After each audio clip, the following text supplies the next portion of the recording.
Swayam Prabha. Digital India. Educated India.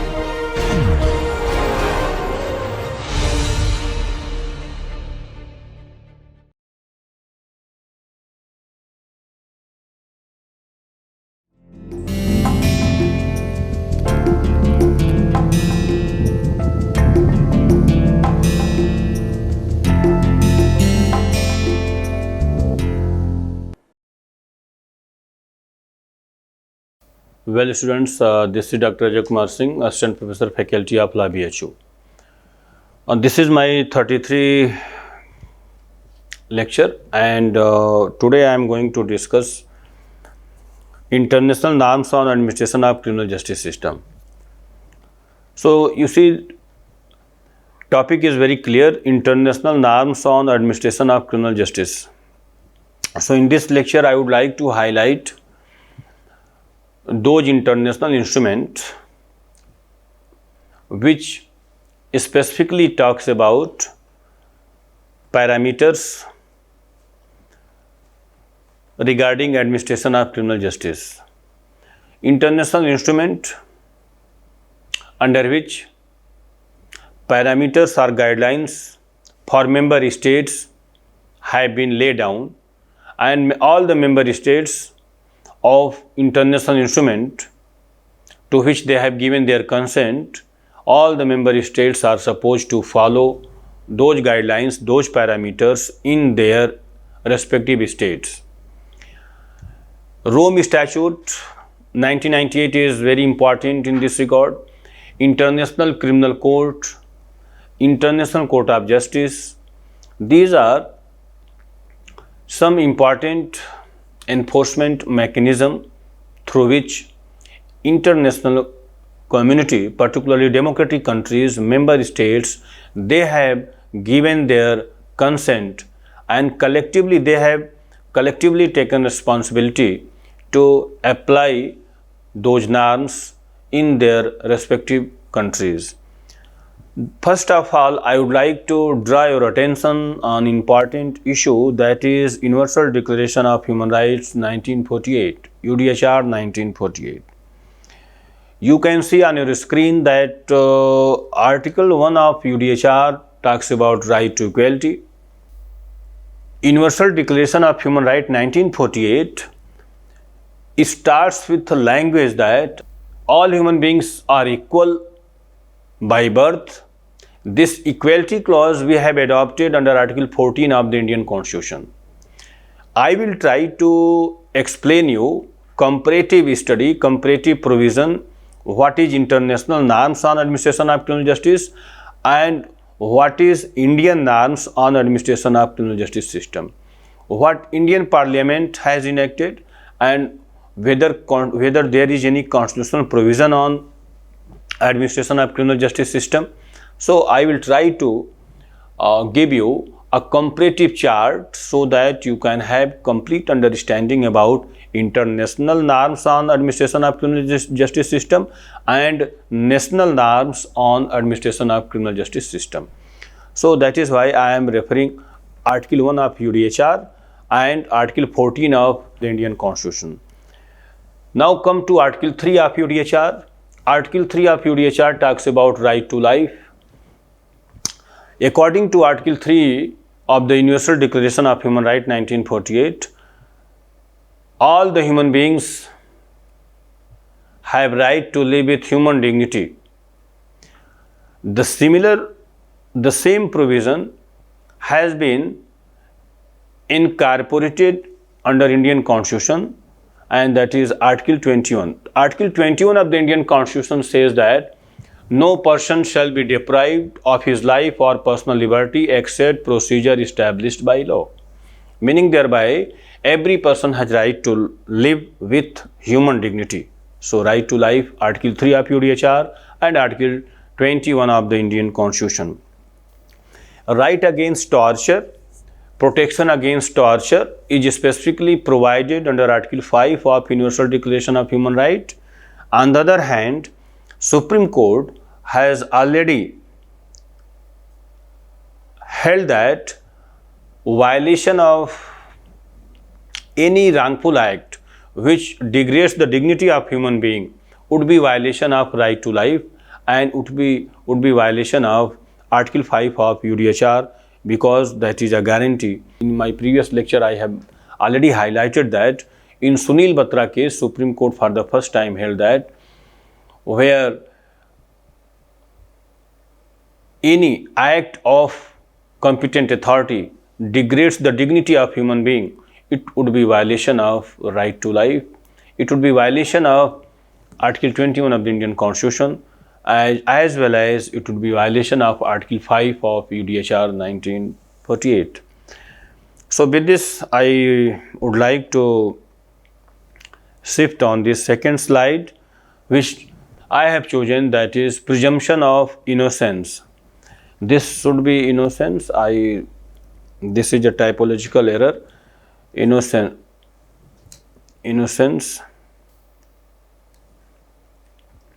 Presumption of innocence. So Article 11 of UDHR 1948, which talks about every member state has to ensure this basic concept. Article 11 of UDHR says that every person shall be presumed innocent by competent authority unless his guilt is proved before that competent authority. So because of that presumption, every arrested person, every accused is entitled to get all the benefits, all the rights, not benefit, all the rights from the state as a common human being, except few liberties, except few freedoms. He cannot speak, he cannot enjoy freedom of speech and expression, he cannot participate in assembly or agitation, he cannot form union or trade union. So except few fundamental freedoms, arrested person accused are also entitled to get all the rights from the states, and state is also obliged to provide all the rights. State is also obliged to ensure all fundamental rights, human rights to arrested person unless his guilt is proved before the court of law. Because of that presumption, and this is, you see, this is the cardinal principle of criminal justice system. Every democratic country has adopted this principle in its own criminal justice system. If we talk about Indian criminal justice system, India too has adopted this concept. India too has adopted this concept of presumption of innocence under Indian criminal justice system. So because of this presumption, we have inserted this concept under Article 20 Clause 1, under Article 20 Clause 3 and Indian Evidence Act. Burden of proof lies on prosecution to prove the guilt of the accused. You all might be aware about this. Burden of proof always lies on prosecution. I have also referred Rome Statute. So this is the cardinal principle, as I said, presumption of innocence. So now come to another important right, another important parameter, international norms on administration of criminal justice, that is fair trial. Without providing fair trial, no competent authority can do justice with the case. No competent authority can conclude the trial impartially. So there are certain requirements for fair trial.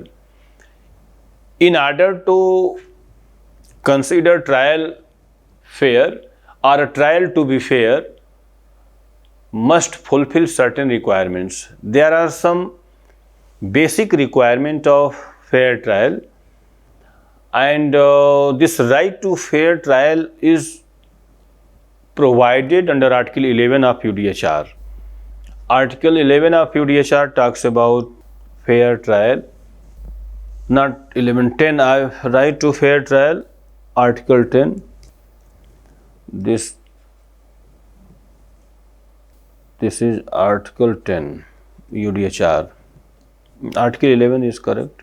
Now come to this UDHR 19, right to This right to fair trial is provided in UDHR 1948.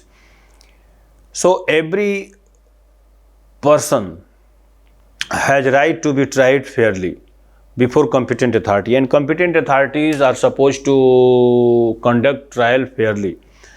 Fair trial, court to be open. I have written, or you can see on your screen, right, court to be open. RD alteram partem. This is the second important requirement. Party must be heard. Third is right to free legal aid, and fourth is right to have a counsel. So right to have a counsel, right to free legal aid, RD alteram partem, these are basic requirements of fair trial. Can you imagine that a person without giving opportunity of hearing by the court may serve the purpose of fair trial? Definitely it will not. So RD alteram partem, this is the principle of natural justice, and this concept was in existence in very ancient period. So according to RD alteram partem literally means, this is Latin maxim, which literally means that party must be heard. Hear the other side. Without giving opportunity of hearing to the person, no action can be taken against him. Otherwise, it would be violation of principle of natural justice. So every court, whether it is a criminal court or civil court, every adjudicating authority is under obligation to provide opportunity of hearing to the accused. Without providing opportunity of hearing to the accused, if trial is conducted, that trial would not be considered as fair trial. Every arrested person has right to know the ground of arrest. Every arrested person has right to know the ground of accusation, so that he can defend himself. You all might be knowing that there are certain requirements under Article 20 Clause 3. So 20 Clause 1, 20 Clause 2, 20 Clause 3, there are three important, and 22 also, Article 22. Article 22 talks about that every arrested person shall be produced within 24 hours from the time of arrest before the nearest magistrate. Second important thing is that every arrested person has right to have a counsel of his own choice. Article 22. So every arrested person has right to have a counsel of his own choice. It's talk about legal representation. Without legal representation, case cannot be decided. So every arrested person has right to take advice from his counsel or from his advocate. So these are certain requirements. Fair trial, as I said, Article 10 of UDHR specifically talks about every person is to be tried fairly by competent authority. Court must be open. Open court here means where people have access to the court, where common people may participate, may appear in the court to see the proceeding, to see the trial, how trial is going on, so that they do not have any doubt about the justice. So the ultimate purpose of justice is to maintain confidence, to maintain public confidence in justice delivery system. So that is why criminal courts are to be open court, except in few criminal cases like rape and sexual offense cases. Proceedings are held in camera. So in camera proceeding and open court, you all might be knowing these two things. I am just trying to highlight some important features of fair trial so that you can get entire information that what are the essential requirements for a fair trial. As I said, right to know the ground of arrest, right to know the ground of accusation, on what ground allegations are made, court is going to prosecute him, right to know the charges, allegation. So after the framing of charges, you all might be knowing that court has to supply a copy of charges, that court has framed this charge against the accused, whether accused is accepting all the charges or discarding, rejecting the charges. So this is the process of trial. So allegation, right to know the allegation, right to know the charges, with the purpose of framing of charges is to give information to the accused so that he can defend himself. And free legal aid, as I said, free legal aid is also essential component, right to have a counsel. Statement of the accused must be recorded in his presence.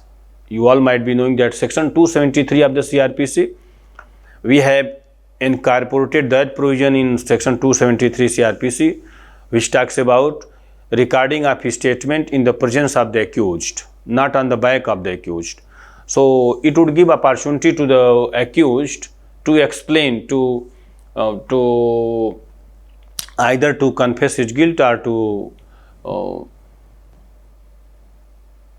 admit his guilt or to reject his charges, allegation. So 273, 299 CRPC, that is an exception. Right to fair trial, that is essential parameter,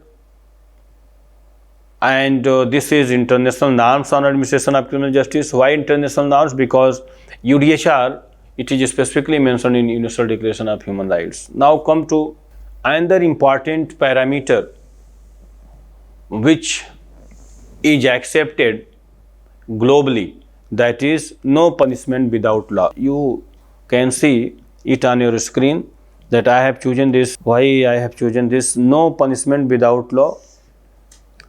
No one can be punished without breach of law. So no person can be punished for that act which was not an offense on the date of commission of the act.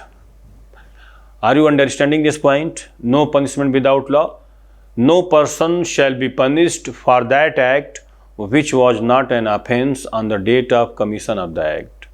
So this is the basic principle of law, and all the democratic countries have accepted this concept, this basic concept, and all the democratic countries have incorporated this concept in their criminal justice system. And international criminal court or international court of justice both have duly recognized this concept in order to do justice with the case. This is a basic principle of criminal justice system which has been accepted across the globe. Internationally, we have adopted this concept in our legal system under Article 21 of the Indian Constitution, under Article 20, Clause 1 of the Indian Constitution. As you may be aware about, you must be knowing Article 20, Clause 1 of the Indian Constitution, which talks about ex post facto law. So protection against ex post facto law is a guarantee, is a fundamental right. Protection against ex post facto law, Article 20, Clause 1 says that no person shall be punished for that act which was not an offense on the date of commission of the crime. So it gives a protection to a person not to be tried, not to be punished for that act which he didn't commit, which he has not committed. So this Article 20 Clause 1, that is also a parameter for Indian criminal justice system. Protection against double jeopardy, Article 20 Clause 2, you just can see on your screen that Article 20 Clause 2, which is based on Latin maxim, that is nemo debet bis vexari. Nemo debet bis vexari. No one can be vexed twice for the same offense. This is also a parameter, yardstick, which is followed by all the democratic countries, whether it is United States of America or United Kingdom. All the democratic countries have adopted this concept in their criminal justice system. Protection against double jeopardy. No person can be punished, no person can be prosecuted and punished for the same offense more than once. Otherwise, it would be violation of fundamental right provided under Article 20 Clause 2, protection against double jeopardy. So I don't think that this thing is discussed in detail because you all might be knowing about Article 20 Clause 2.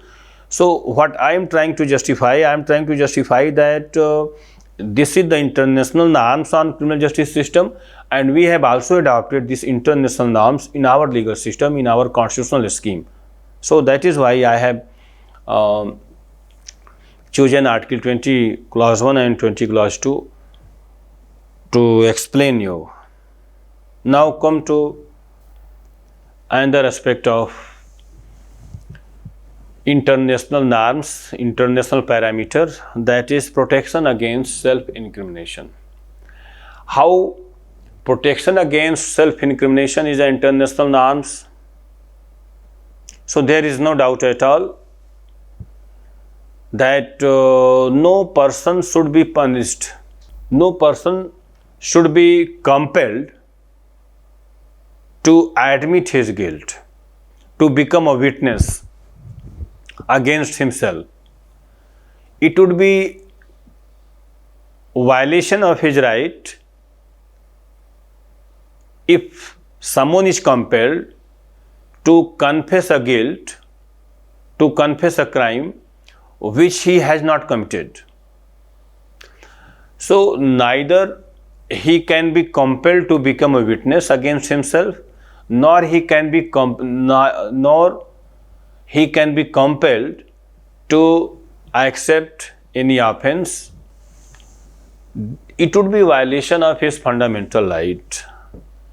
Deliberately our constitution makers, they put this provision in the part 3rd of the Indian Constitution, and just by putting this provision in part 3rd of the Indian Constitution, they made it more significant, because once arresting officer compels accused, once accused is compelled by arresting officer, it would be violation of his right. At that very moment, aggrieved would be at liberty to come before High Court or before Supreme Court directly without going to the trial court or district court. He or she can come before the High Court or Supreme Court to challenge the legality, constitutionality of that statement which was taken by arresting officer, by competent authority, after putting that person under compulsion, after putting that person in peril. So this is a kind of guarantee, protection against self-incrimination. So Article 20 Clause 3 says that no person who is accused of an offense shall be compelled to be a witness against himself. You can see on your screen, I have chosen brain mapping and narcoanalysis. Nowadays, these two things are very popular, where accused criminal, where offenders are under this interrogation, brain mapping and narcoanalysis. Basic norms on criminal justice system. This is the constitutional guarantee, this is the constitutional mandate that no person shall be compelled to be a witness against himself. Apart from this, we have also recognized this concept in our statutory provisions, in our statute. The name of that statute is Indian Evidence Act 1872. You just can see on your screen that I have referred 3 important provisions, section 24, 25, 26 of the Indian Evidence Act 1872. Section 24 of the Indian, I just want to correlate Article 20 Clause 3 with section 24, 25, 26 of the Indian Evidence Act. So you just can see how these two things are interconnected. With the help of these provisions, I will try to explain you that how constitutional mandate, Article 20 Clause 3 and section 24, 25, 26 of the Indian Evidence Act are interconnected. 24 of the Indian Evidence Act says that no threat or inducement shall be given by police to the accused for what? To obtain any statement. So police officers, arresting officers, they have been prohibited from what? They have been prohibited from obtaining any compulsive statement from the accused. If any accused who has raised objection before the court that his statement was taken by arresting officer due to threat or due to inducement, at that very moment that statement would not be accepted as a piece of evidence. If accused is able to prove before the court that his statement was obtained by arresting officer after giving threat or after giving inducement to him, court will discard that statement. Court will not accept that statement as a piece of evidence. Now come to section 25 of the Indian Evidence Act. Section 25 of the Indian Evidence Act says that confession made to the police officer is not relevant. So section 25 of the Indian Evidence Act provides effective safeguards to the accused so that they cannot be harassed, they cannot be tortured by the police. So whatever statement is made by an accused to the police, if it is of confessional nature, then that statement will not be accepted as a piece of evidence by the court. That statement will have no value in eye of law. Similarly, where any confessional statement is made in police custody, 25 talks about confession to the police, and section 26 of the Indian Evidence Act talks about confession made in police custody. So if any confession is made by an accused in custody, that statement cannot be treated as piece of evidence. So by these statutory provisions,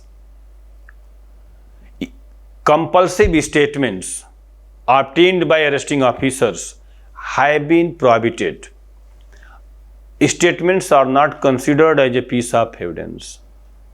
Contrary to this, there is an exception provided in section 27 of the Indian Evidence Act. So section 27 has overriding effect over this, and section 27 is given more preference over this.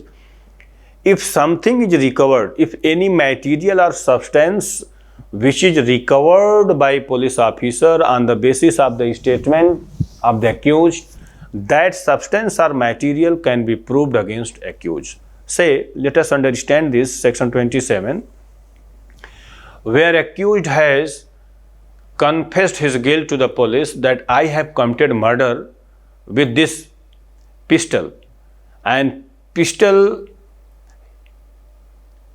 is recovered by the police on the basis of the statement of that accused, then statement would not be considered as a piece of evidence, but the substance material, that pistol,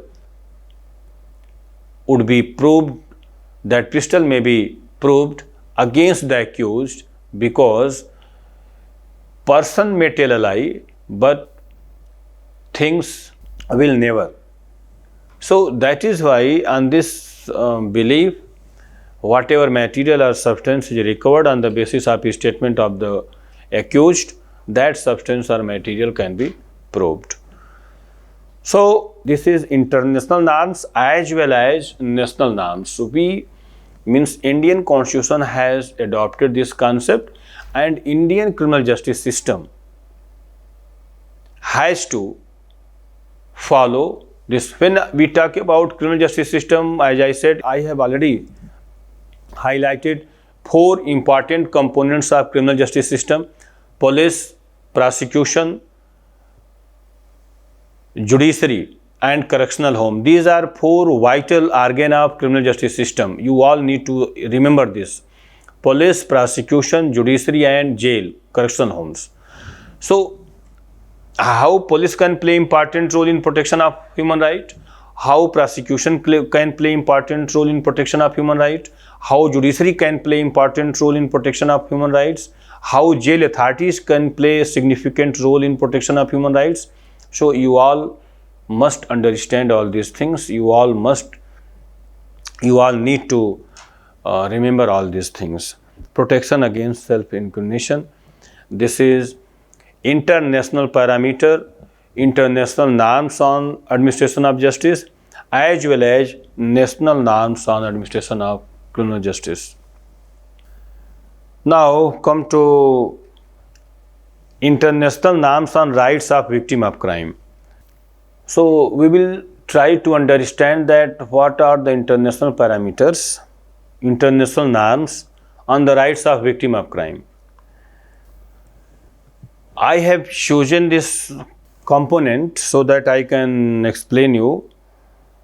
You can see on your screen that I have referred UNGA, United Nations General Assembly 1985.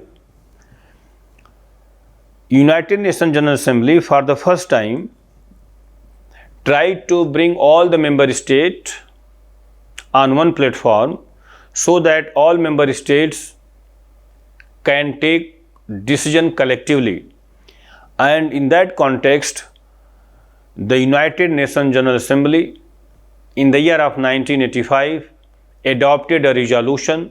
The name of that resolution is the Basic Principles of Protection of Rights of Victim of Crime 1985. By that resolution, United Nations General Assembly for the first time in 1985 for the first time gave precise definition of victim of crime. Who is victim of crime?